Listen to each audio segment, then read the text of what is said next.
आज समाप्ति हुई है सत्र की, क्या कुछ रहा है और किस तरह का देखते हैं? ये 13वीं विधानसभा का 13वां सत्र अभी कुछ समय पहले ही संपन्न हुआ है।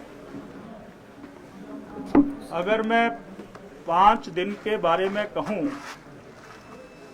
तो ये इसका जो समय अवधि है 5 दिनों में 28 घंटे से ज़्यादा ये सत्र चला है।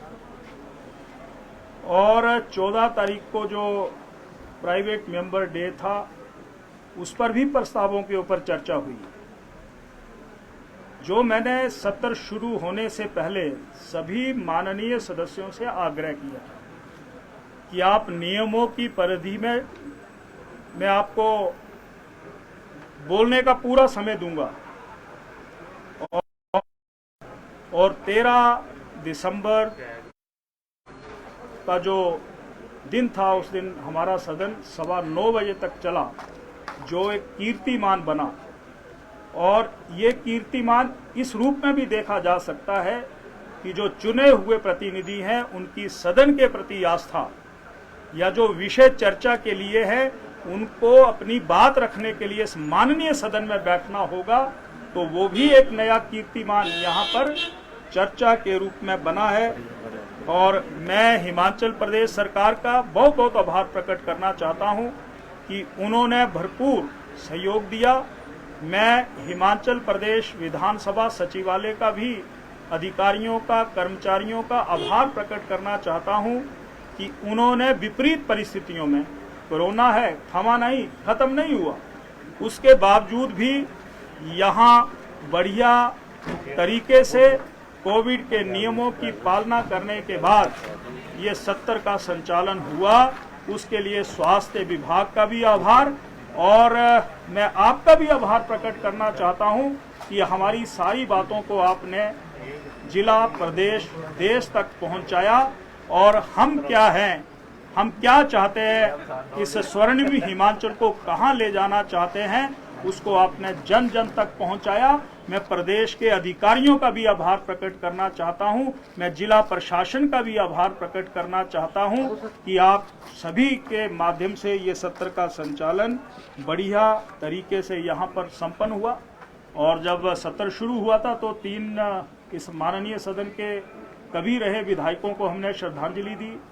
विपिन रावत जो हमारे CDS हैं, ऐसे उनकी धर्मपत्नी, 13 लोग, 13 अन्य अधिकारी और हमारे ही कांगड़ा जिला के लैस नाइक जो PSO थे विवेक कुमार, शहीद हुए हेलीकॉप्टर क्रैश में, उनको भी श्रद्धांजलि हमने दी थी। तो मैं ये कहना चाहता हूं और मेरा ये भरसक प्रयास रहा है कि चाहे वो नेता प्रतिपक्ष हों, चाहे वो माननीय सदस्य हों, उनकी बात को मैंने सुना है और सुनने के बाद जो मर्यादाएं हैं उनको ध्यान में रखते हुए सभी काम को मैंने बढ़िया तरीके से किया है। आज वृक्षारोपण भी हुआ, ग्रो ग्रीन, ये सुंदर हिमाचल प्रदेश और खूबसूरत दिखे, तो ये प्रयास हमारे द्वारा सबसे पहले शुरू होना चाहिए। इस माननीय सदन में तिब्बतियन गवर्नमेंट के स्पीकर, 9 MP भी यहाँ पर आए। इसी दौरान प्रतिष्ठित अखबारों के संपादक भी यहाँ पर आए। और मैं और कहना चाहता हूँ, इन 5 दिनों में यहाँ जब आप दर्शक दीर्घा में देखते थे तो हर दिन जो अलग अलग स्कूल्स के विद्यार्थी, कॉलेजेस के विद्यार्थी, वो भी यहाँ पर हर दिन आते रहे, आगंतुक आते रहे, यानी ये दर्शक दीर्घा हमेशा भरी रहती थी। इतना ही कहना चाहता हूँ, लोकतंत्र क्या है, लोकतंत्र का आभास किताबों में तो है, आंखों के सामने क्या है उसकी अनुभूति भी यहाँ पर हुई है। ये एक नया प्रयास है। अब ये शीतकालीन सत्र 13वीं विधानसभा का यहाँ धर्मशाला में अंतिम सत्र है, क्योंकि इसके उपरांत बजट सत्र जो है वो शिमला में होगा और मानसून सत्र भी जो है वो शिमला में होता है। तो आप सभी बंधुओं का बहुत बहुत आभार और विशेष करके मुख्यमंत्री जी का आभार कि उनके माध्यम से जो उत्तर दिए जाने थे चर्चाओं पर, प्रश्नों पर जो चर्चा थी, उनका जो सहयोग मिला, उनका बहुत बहुत आभार प्रकट करना चाहता हूं। शुक्रिया। सर एक्सपेंडिचर कितना था इस शीतकालीन सत्र जी एक्सपेंडिचर खर्चा कितना था सर? नए साल की बधाई आपको नए वर्ष की बधाई और क्रिसमस की भी बधाई।